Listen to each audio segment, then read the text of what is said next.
All right, hello and welcome to Between the Liars with Ryan, and welcome to another episode of Bill Me, where I bring you no opinions, no interjections, no commentary. I just talk about what the legislators are passing so that you can stay informed.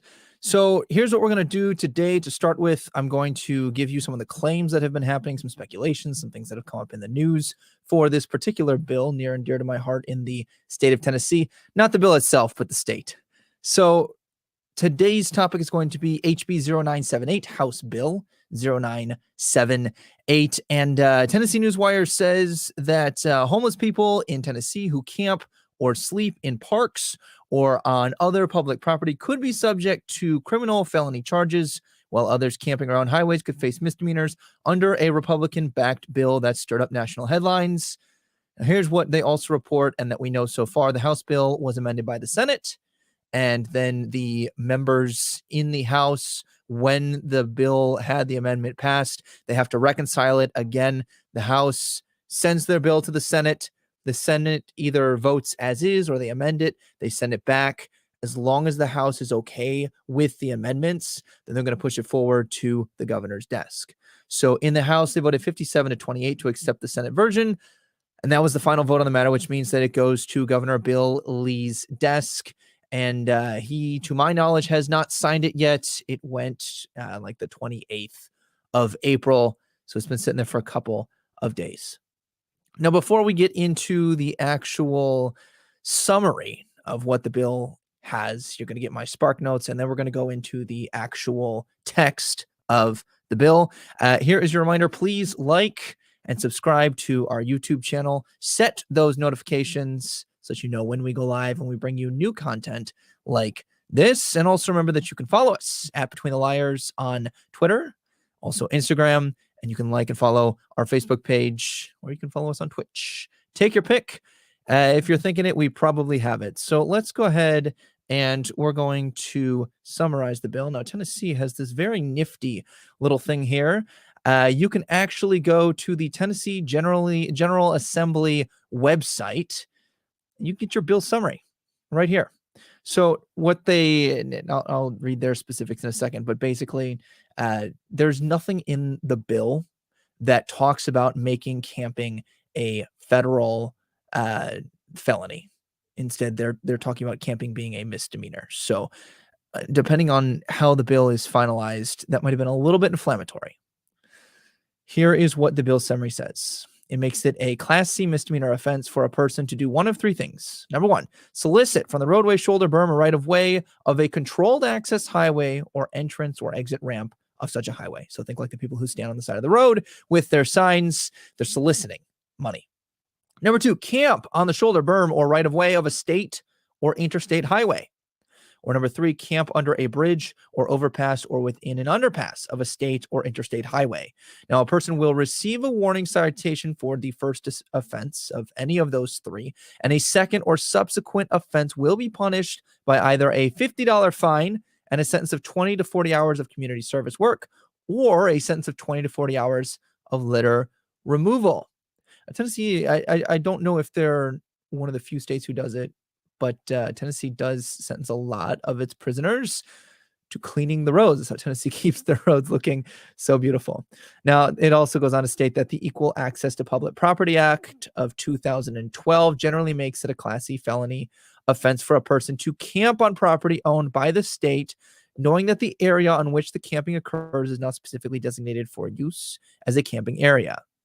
An area of state-owned land may be designated as a camping area by the department, agency, official, or officials responsible for the operation, protection, or maintenance of the property if questioned by signage, advertisement, or other notice. This bill makes the Equal Access to Public Protection Act of 2012 applicable to all public property rather than only state-owned property. This bill also extends to local governments and their employees the provisions of Act concerning impoundment and disposal of camping equipment that is used in violation of the Act. So what does this mean in Ryan's summary Spark Notes words? Basically, if you are panhandling on the side of the road, that is one scenario subject to the misdemeanor. If you are camping on what would be determined as state-owned land, then you would be potentially subjected to the Class E felony. A lot of circumstances can determine whether or not you would actually get prosecuted. A lot of people have said that this targets the homeless people, etc. But there is a difference between what is federal or state-owned, in this instance, land, and what is public property. Right now, Tennessee has a lot of really pretty camping areas, a lot of pretty hiking areas, and those are often, like, especially when you look at like the state parks, state-owned. Public, on the other hand, just means it's for the general public use, and that is where a lot of the homeless have often been camping themselves. This is where you start seeing that they've crafted the argument it might target the homeless. Now, that does call for speculation. When we get to the actual bill here, it focuses more on the highways than it does on the actual mechanics of prosecuting people for the felony portion. All right, so let's talk a little bit now. Take you back to this fancy view here. All right, let's go to the actual bill text. So that frames the scene for what's actually going through the House and the Senate. Let's start with the House bill, and then we'll show you the Senate bill reconciliation here.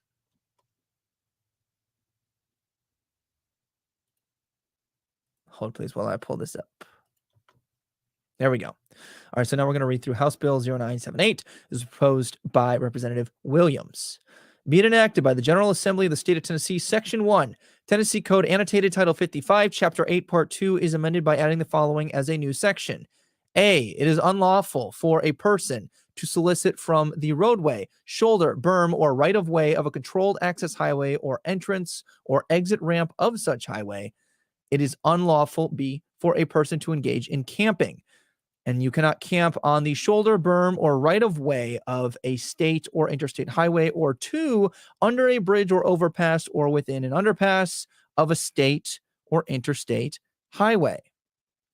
C, notwithstanding Section 39-14-414, a violation of this section is a Class C misdemeanor, punishable by a fine of $50 and community service work not less than 20 hours, nor more than 40. So you're looking at getting this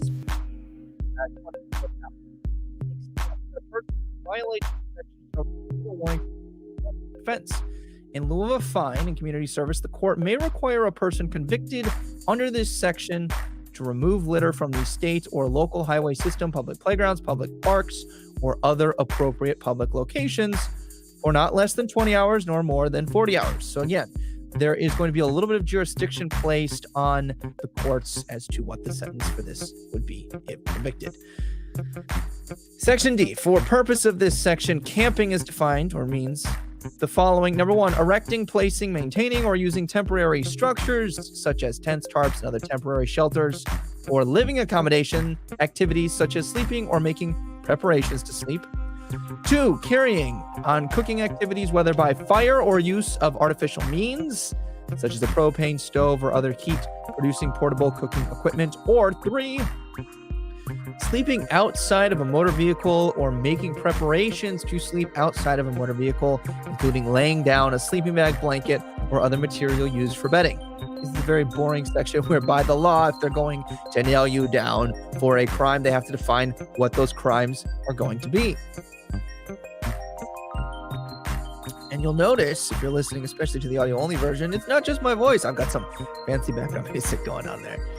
Section 2, Tennessee Code Annotated Section 39-14-414C is amended by deleting the language state-owned land and substituting instead the language public property.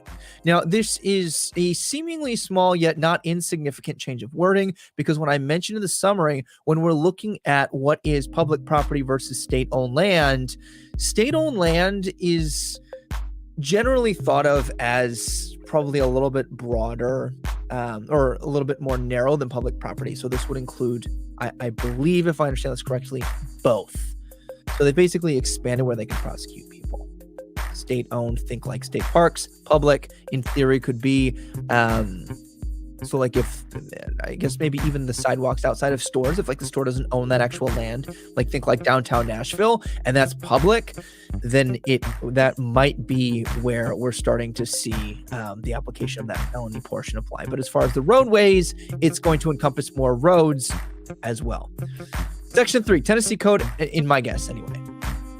Section 3, Tennessee Code annotated section 39-14-414D is amended by deleting the language on property owned by the state and substituting instead the language on public property. Again, consistently throughout this bill, they're just putting in language that's going to amend current legislation to include public property and not just specifically be state-owned land.